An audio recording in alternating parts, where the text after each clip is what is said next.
Hey, how's it going? National Master Nelson Lopez here, and in this video I'm going to give you a beginner-friendly overview of the Queen's Gambit in less than 3 minutes.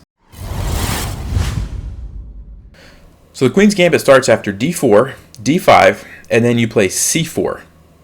It's called the Queen's Gambit because it's on the queen side of the board, and it's a gambit because you're giving away a pawn for some kind of compensation.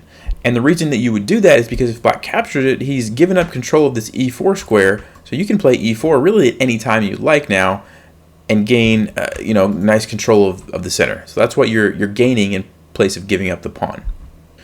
So when you play the Queen's Gambit, it can go one of two ways. Black can either accept the gambit by capturing your pawn on c4, or he can decline it and simply play e6 or c6 and just defend his pawn on d5 and not take on c4.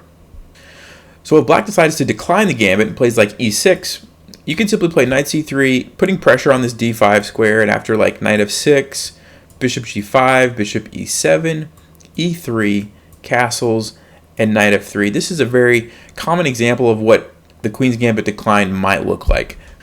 Okay, now the other option for black is if he accepts your gambit and captures on c4. Now, it's important to note that if black decides to try to hang on to this pawn, he's going to get into big trouble. So as an example of what I'm talking about, if you play e3, you're threatening to recapture it with your bishop.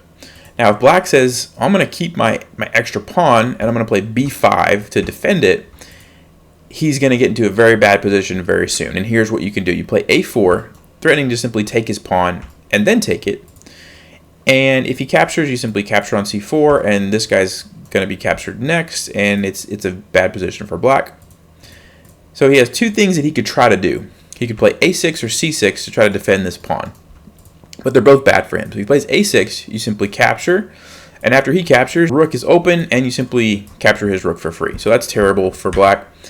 The other option is he could play c6 to try to defend his pawn that way, but again, you capture it, and after he captures, you have this really nice move, queen f3, lines up on his rook, and surprisingly, he has no way to save.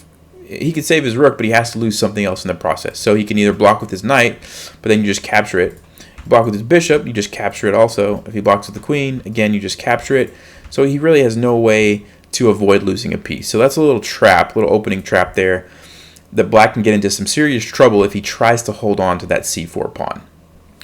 So after you play e3, threatening the pawn, the best thing for black to do is just not even worry about it and just let you capture it. So like developing his knight, let you take it, and then playing something like maybe e6, knight f3, bishop e7, castles, and at some point black will try to play c5 to put some pressure on your center, and you're going to keep developing, maybe rook e1, and then at some point, play e4.